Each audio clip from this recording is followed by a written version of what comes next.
পুরো পৃথিবী জুড়ে বাজছে তৃতীয় বিশ্বযুদ্ধের দামামা। দীর্ঘদিন যাবৎ ইরান ও ইসরায়েলকে কেন্দ্র করে মধ্যপ্রাচ্যে যুদ্ধের ঝুঁকি, সেই ঝুঁকি রীতিমতো হুমকিতে পরিণত হয়েছে। আর এরই মধ্যেই আমাদের হাতে এসে পৌঁছেছে গুরুত্বপূর্ণ আন্তর্জাতিক সংবাদ। শুরুতেই শিরোনাম। যুদ্ধবিরতি চুক্তির পর ইরান ও প্রতিরোধ ফ্রন্টকে কৃতজ্ঞতা জানালো হামাস, সৈয়দ হাসান নাসরুল্লাহকে শ্রদ্ধার সঙ্গে স্মরণ। পরেই জানাবো, ইরান যুদ্ধকে ভয় পায় না, তবে ট্রাম্প শান্তির পথ ধরবেন বলেই আশাবাদ ইরানের প্রেসিডেন্ট পেজেশকিয়ানের। জানাবো, যুদ্ধবিরতি চুক্তিকে সম্মানজনক আখ্যা দিলেন ফিলিস্তিনি ইসলামিক জিহাদ। এরপরেই জানাবো, যুদ্ধবিরতি চুক্তি চূড়ান্ত হওয়ার দিনও গাজায় ৬২ জনকে হত্যা করল ইসরায়েলি বাহিনী। এবং সর্বশেষ জানাবো, গাজা থেকে সব সেনা সরিয়ে নেবে ইসরায়েল, মন্তব্য নেতানিয়াহু প্রশাসনের। সংবাদ শিরোনাম শুনছিলেন, এবারে বিস্তারিত। যুদ্ধবিরতি চুক্তির পর ইরান ও প্রতিরোধ ফ্রন্টকে কৃতজ্ঞতা জানালো হামাস, সৈয়দ হাসান নাসরুল্লাহকে শ্রদ্ধার সঙ্গে স্মরণ।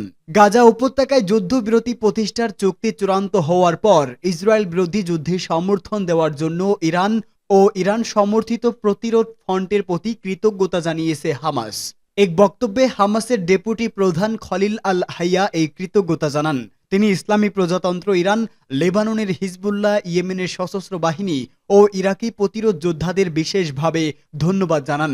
তিনি পবিত্র নগরী জেরুজালেম আল কুদস মুক্ত করার সংগ্রামে শহীদ হিজবুল্লাহর শত শত যোদ্ধা, নেতা ও কমান্ডার, বিশেষ করে হিজবুল্লাহর মহাসচিব সৈয়দ হাসান নাসরুল্লাহকে শ্রদ্ধার সঙ্গে স্মরণ করেন। খলিল আল হাইয়া জর্ডান নদীর পশ্চিম তীরে ফিলিস্তিনি যোদ্ধাদের, বিশেষ করে জেনিন ব্রিগেডকে স্বাগত জানান। এছাড়া জেরুজালেম আল কুদসের ভেতরে এমনকি ইহুদিবাদী ইসরায়েলের অভ্যন্তরে বিভিন্ন স্থানে অভিযান পরিচালনাকারীদেরও ধন্যবাদ জানান। হামাসের এই নেতা ২০২৩ সালে ৭ অক্টোবর গাজার প্রতি যোদ্ধাদের পক্ষ থেকে পরিচালিত আল-আকসা তুফান অভিযানের ভূয়সী প্রশংসা করে বলেন, ওই অভিযান ইহুদিবাদী ইসরায়েলের জন্য ঐতিহাসিক বিপর্যয় বয়ে এনেছিল।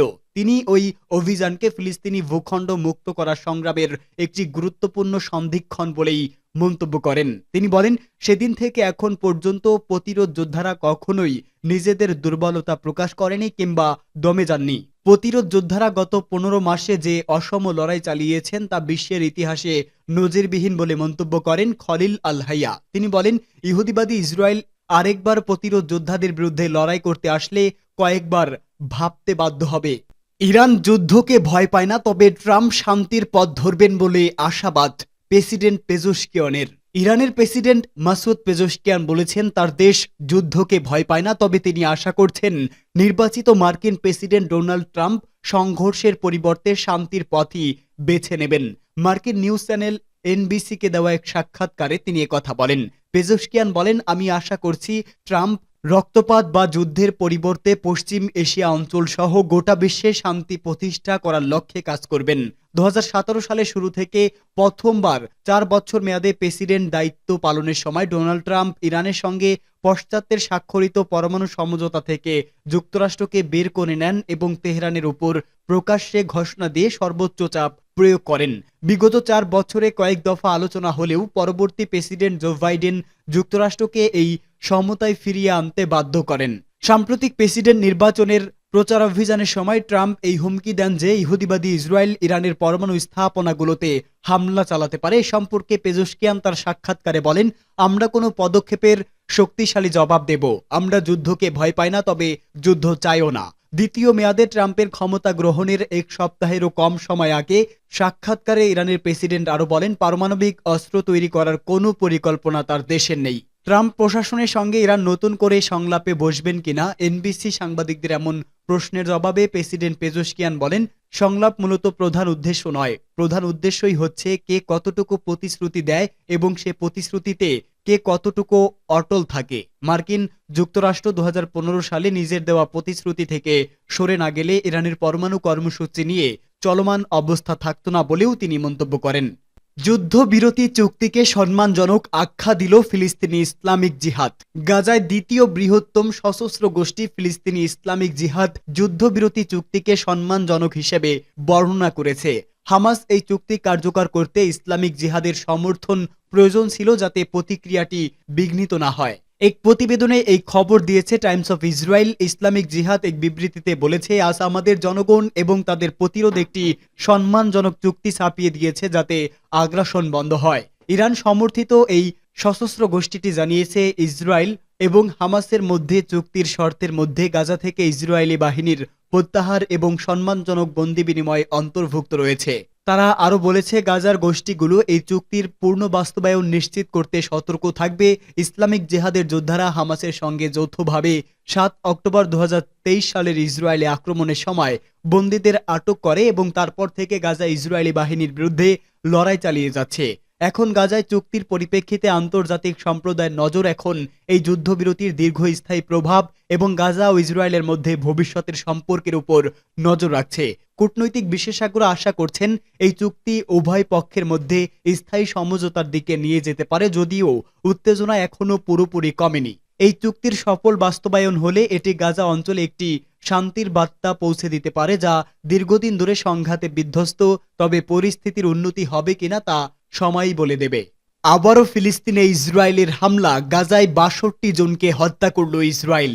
গাজা উপত্যকায় যুদ্ধবিরতি চুক্তি চূড়ান্ত করার দিন বুধবারও এই উপত্যকায় ভয়াবহ গণহত্যা চালিয়েছে মানবতার শত্রু ইহুদিবাদী ইসরায়েল।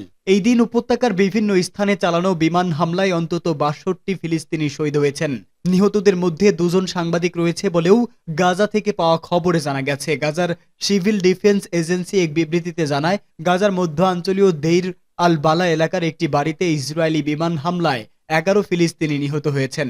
নিহতদের মধ্যে ৭ বছরের একটি শিশু ও ৩ কিশোর রয়েছে। ওই এজেন্সি জানিয়েছে, গাজার একটি স্কুলে আশ্রয় গ্রহণকারী ফিলিস্তিনিদের উপর ইহুদিবাদী বাহিনীর বিমান হামলায় আরও ৭ জন নিহত হন।